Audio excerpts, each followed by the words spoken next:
शिक्षक दिवस के विशेष अवसर पर आज एसएमएस क्लासेज में हमारे बीच मौजूद हैं एक शिक्षक, एंकर, मास्टर ट्रेनर, समाज सेवी, विद्यार्थी मित्र प्रीतम अरोड़ा सर। प्रीतम सर राजकीय सेवा में 8 वर्षों से अपनी सेवाएं निरंतर देते आ रहे हैं और समाज सेवा के क्षेत्र में विभिन्न प्रकार के अभियानों से जुड़े हुए हैं, जैसे नशा मुक्ति अभियान, हर हाथ कलम अभियान, वस्त्रम अभियान, वृक्षम अभियान, जीव दया अभियान। इस प्रकार के अनेक अभियानों से जुड़कर इन्होंने कई जगहों पर सम्मान हासिल किया है। सत्र 2019-20 के शिक्षक सम्मान की श्रृंखला में इनका चयन ब्लॉक स्तरीय शिक्षक सम्मान में चयन हुआ है। सर्वप्रथम इसके लिए बहुत बहुत बधाई। ऐसी शख्सियत से मिलाने वाले हैं जिन्होंने शिक्षा के क्षेत्र में 20 वर्षों से अपनी सेवाएं निरंतर देते आ रहे हैं। जयपुर, कोटा, बूंदी जैसे शहरों में ये अपनी सेवाएं निरंतर देते आ रहे हैं। एग्जाम एक्सपर्ट्स हैं, मास्टर ट्रेनर हैं। बहुत से बच्चों की इन्होंने अपनी मोटिवेशन की वजह से उनकी जिंदगी संवारी है। इनके कई सारे विद्यार्थी हैं जो आज बड़ी बड़ी पोस्टों पर बैठ करके काम कर रहे हैं। तो बहुत बहुत आपका स्वागत है प्रीतम सर। आज हम इनसे बातें करेंगे कि बच्चों को एग्जाम के दौरान वो क्या समस्याओं का सामना करते हैं, किन वजहों की वजह से उनकी सिलेक्शन नहीं हो पाते हैं। तो हम बात करते हैं प्रीतम सर से। पहले तो आपका बहुत बहुत स्वागत है। बहुत बहुत धन्यवाद कुलदीप जी। कैसे हो सर आप? बहुत अच्छे। तो सर बच्चों के मन में जो प्रश्न रहते हैं आपके बारे में मैं अपने दर्शक दोनों को बता चुका हूँ। तो हम आपसे प्रश्न ये पूछना चाहते हैं कि सर कि स्टडी करते समय बच्चों को किन किन बातों का ध्यान रखना चाहिए? आज जो बच्चे स्टडी कर रहे हैं उसमें सबसे महत्वपूर्ण बात यह है कि पढ़ते समय हमें स्टडी करते समय कुछ महत्वपूर्ण बातें हैं जिनको ध्यान रखना चाहिए ताकि हमें अच्छा याद हो सके। पहला रूल्स कहता है स्टडी का कि हमें नियमित अध्ययन करना चाहिए। दूसरा रूल्स कहता है कि पढ़ते समय हमें ऐसी जगह पर पढ़ना चाहिए जो बंद हो, बंद कमरे में पढ़ना चाहिए ताकि हमारा ध्यान डाइवर्ट नहीं हो। और तीसरी बात ये कहना चाहूंगा मैं सभी विद्यार्थियों को कि पढ़ाई करते समय उन्हें सरल से कठिन विषय की तरफ बढ़ना चाहिए। शुरुआत में उन्हें सरल विषय पढ़ना चाहिए क्योंकि जब भी हम पढ़ना शुरू करते हैं और हमारा जिस विषय में इंटरेस्ट नहीं होता है, मैथमेटिक्स अगर हमने शुरू कर दी तो फिर हम उस चैप्टर को बंद कर देते हैं और पढ़ना बंद कर देते हैं। और महत्वपूर्ण बात जो विद्यार्थियों को ध्यान रखना चाहिए वो ये है कि किसी न किसी बात से संबंध जोड़कर पढ़ना चाहिए, जैसे हमें लॉन्ग टाइम याद रह सके। और पांचवी बात मैं ये कहना चाहूंगा कि पढ़ते समय हमें अगर हम बुक से पढ़ रहे हैं तो मोबाइल फोन को स्विच ऑफ कर देना चाहिए ताकि हमारा पूरा ध्यान स्टडी पे लग सके और हमें अच्छा याद रह सके। सर जैसा कि आपने बताया कि पढ़ते समय हमें मोबाइल बंद कर देना चाहिए। इस कोरोना काल में सरकार जैसे ऑनलाइन क्लासेज को बढ़ावा दे रही है और ये समय की मांग भी है, तो बच्चों को ऑनलाइन माध्यम में आने में जो परेशानियां हो रही है तो उसके बारे में आपका क्या कहना है सर? कुलदीप जी, मैं उसी समय कह रहा हूं जब आप टेक्स्ट बुक से पढ़ रहे हों।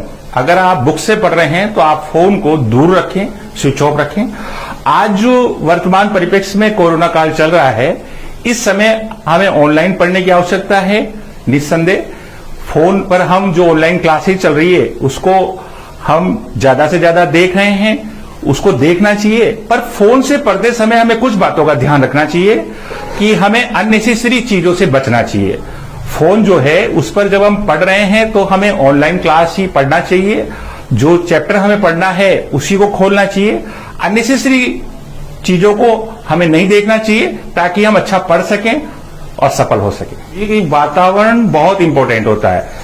पढ़ाई में वातावरण का बहुत रोल होता है, जीवन में भी बहुत बड़ा रोल होता है। वातावरण इतना महत्वपूर्ण होता है, मैं आपको एक उदाहरण से बताऊं कुलदीप जी कि एक शेर का बच्चा है और उसे पैदा होते ही हम हिरण के बच्चों में छोड़ देते हैं और उसकी परवरिश अगर हिरण के बच्चों में ही होती है तो थोड़े समय बाद में अगर शेर उनको खाने आता है तो जैसे हिरण भगती है वैसे ही वो शेर का बच्चा भी भगता है और डरता है, क्योंकि वो किस वातावरण में रहा, हिरण के बच्चों के साथ में। तो वातावरण बहुत इंपॉर्टेंट होता है। पढ़ने के लिए पीसफुल स्थान होना चाहिए, कोशिश होना चाहिए करे कि वो बंद जगह हो ताकि उसका ध्यान डाइवर्ट नहीं हो। वातावरण, एनवायरमेंट बहुत इंपॉर्टेंट होता है पढ़ाई के दौरान। सर बच्चों को एक मुख्य रूप से समस्या ये आती है कि जैसे जैसे वो पढ़ते जाते हैं तो जैसे नया चैप्टर बढ़ता जाता है तो उसी के साथ साथ वो पुराने चैप्टर्स को भूलते जाते हैं। तो याददाश्त बढ़ाने के लिए क्या टिप्स जरूरी है सर, उसके बारे में बताएं बच्चों को। देखिए, याद नहीं रहता है, ये एक मेजर समस्या है कुलदीप जी विद्यार्थियों की। याद क्यों नहीं रहता है, इसके पीछे कारण ये है कि कोई भी चीज है जिसको हम पढ़ रहे हैं वो एक बार में याद नहीं होती है। स्टडी रूल्स ये कहता है कि हमें समय समय पे दोहरान करना चाहिए। जो भी चैप्टर आज हमने पढ़ा, जैसे हमने आज चैप्टर पढ़ा प्रजामंडल या राजस्थान का एकीकरण, तो उसे हमको शाम को दोहरान करना चाहिए और उसके शॉर्ट नोट्स बनाना चाहिए।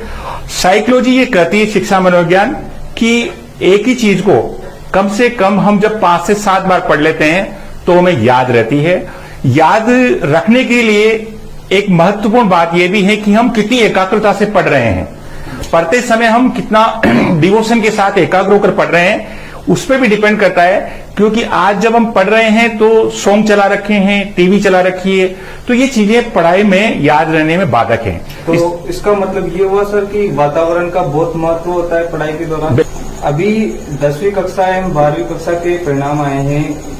अभिभावक गण परेशान रहते हैं कि उनके बच्चों के मार्क्स कम आए हैं। ये जमाना कंपटीशन का जमाना है, नहीं पढ़ोगे नहीं मार्क्स आएंगे तो पीछे रह जाओगे इस दौड़ में। तो अभिभावकों को अपने बच्चों के मार्क्स को लेकर के बहुत चिंता रहती है, तो उनके बारे में आपका क्या कहना है सर? बहुत ही अच्छा प्रश्न आपने पूछा है कुलदीप जी, क्योंकि आप शिक्षा से जुड़े हुए हैं और आप वर्तमान में आप ऑनलाइन क्लासेस के माध्यम से युवाओं को बहुत अच्छी सेवाएं दे रहे हैं, पढ़ाई के प्रति जागरूक कर रहे हैं। कोरोना काल में जो है इस समय बहुत ही महती आवश्यकता है हर अभिभावक को कि उसे घर बैठे वो चीज मिल सके। पढ़ाई के चैप्टर्स जो है आप ऑनलाइन उनको सेवाएं दे रहे हैं।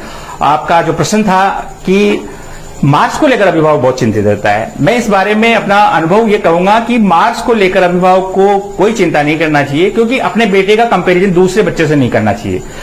हर बच्चे के अंदर एक अलग क्वालिटी होती है, अलग कैपेसिटी होती है, हम उसे मार्क्स से नहीं नाप सकते। और मैं आपको बताना चाहूं कि किसी भी सिविल सर्विसेज हो या किसी भी परीक्षा में, किसी भी परीक्षा के अंदर अंकों का कोई रोल नहीं होता है। परसेंटेज को लेकर कोई आज के समय में नियुक्ति नहीं होती है। बड़ी से बड़ी जो हमारे इंडिया की सबसे बड़ी सर्विस है IAS, इंडियन एडमिनिस्ट्रेशन सर्विस, उस परीक्षा के दौरान भी आपकी 10वीं की और 12वीं का मार्क्स प्रतिशत कहीं भी नहीं जोड़ा जाता है, कहीं भी कोई भूमिका नहीं निभाती है। इसलिए अभिभावकगण इस बात पर ध्यान दें कि मार्क्स को लेकर बच्चों को प्रेशराइज नहीं करें। इनका महत्व इतना नहीं होता जितना आप सोच लेते हैं कि हर जगह वो 100 में से 100 लाए, ये कोई जरूरी नहीं होता है। ऐसे ऐसे नाम मैं आपको बताऊं, दलपत सिंह जी राठौड़ हैं पाली से। दलपत जी अनेकों बार फेल हुए हैं और वर्तमान में वो RS हैं। इससे कोई संबंध नहीं होता है कि बच्चा 100 में से 100 लाए तभी आप उसको शाबाशी दें।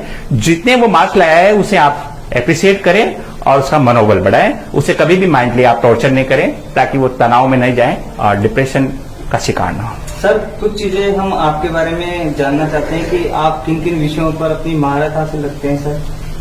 किस विषय के बारे में आप पूछना चाह रहे हैं कुलदीप जी? जैसे जो आप क्लासरूम में बच्चों को पढ़ाते हैं। विषय मेरा जो है वो सोशल स्टडी है, सामाजिक विज्ञान है। और इससे पहले जब मैं राजकीय सेवा में नहीं आया था, तब मैं जयपुर सिस्टम इंस्टीट्यूट है मुरलीपुरा, वहां कंपटीशन की सेवाएं देता था। पॉलिटिकल साइंस मेरा मुख्य सब्जेक्ट है और टीचिंग एप्टीट्यूड, ये दोनों मुख्य सब्जेक्ट हैं जिनमें मैं सेवाएं देता हूं बच्चों को। वर्तमान परिस्थिति में अभी जैसा कि सरकारें अस्थिर हो रही है राजस्थान में स्पेशली, तो बच्चे अपने जो कंपटीशन एग्जाम की प्रिपरेशंस कर रहे हैं, तो ये बच्चे अभी क्या है कि समझ नहीं पा रहे कि क्या करें, क्या एग्जाम की तैयारी कंटिन्यू रखें या फिर समय का इंतजार करें। तो उनके लिए आपका प्रतियोगी परीक्षा की जो तैयारी कर रहे हैं उन छात्रों को मैं कहना चाहूंगा कि वो ये इंतजार नहीं करे कि जब वैकेंसीज आउट होगी तब हम स्टडी करेंगे। प्रतियोगी परीक्षा की तैयारी कंटिन्यू वो जारी रखें, क्योंकि जो आज कंपटीशन का दौर है उसमें हमें लंबे समय तक पढ़ना होगा, तभी हम सफलता का मुकाम पा सकते हैं। वर्तमान समय में वैकेंसीज नहीं है, लेकिन बहुत जल्दी वैकेंसीज आएगी और मेरा यही कहना है सभी से कि कंटिन्यू स्टडी करते रहें ताकि उन्हें सफलता मिले। ये इंतजार नहीं करें कि वैकेंसीज आएगी तब हम स्टडी करेंगे। SMS ऑनलाइन क्लासेज के लिए जिस पर क्या कहना है सर? बहुत बहुत बधाई के पात्र हैं कुलदीप जी और सौरभ जी नागर। इन्होंने बहुत ही अच्छी शुरुआत की है और युवाओं के लिए बहुत ही अच्छा प्लेटफॉर्म है। मैं सभी से कहना चाहूंगा कि इससे जुड़े। वर्तमान में इसकी महती ही आवश्यकता थी, बहुत ही जरूरत थी। ये घर बैठे आपको सभी एक्सपर्ट के विचार आप तक पहुंचा रहे हैं और सभी सब्जेक्ट्स के मैटर को आप तक पहुंचा रहे हैं। एसएमएस ऑनलाइन क्लासेज के डायरेक्टर बहुत ही बधाई के पात्र हैं कि आज जो अभिभावक हैं उनकी जो समस्याएं हैं कि बच्चा क्या पढ़े, उन सबको ये प्रोवाइड करा रहे हैं। मैं इनके उज्जवल भविष्य की कामना करता हूं। बहुत बहुत बधाई के पात्र हैं। बहुत बहुत आभार, धन्यवाद कि आपने यहाँ याद किया। आपसे मुलाकात करके हमें बहुत अच्छा लगा सर। आप समय समय पर हमारे विद्यार्थियों को मार्गदर्शन प्रदान करते रहिएगा सर। बहुत बहुत धन्यवाद कुलदीप जी, आपने हमें याद किया। Thank you so much. धन्यवाद।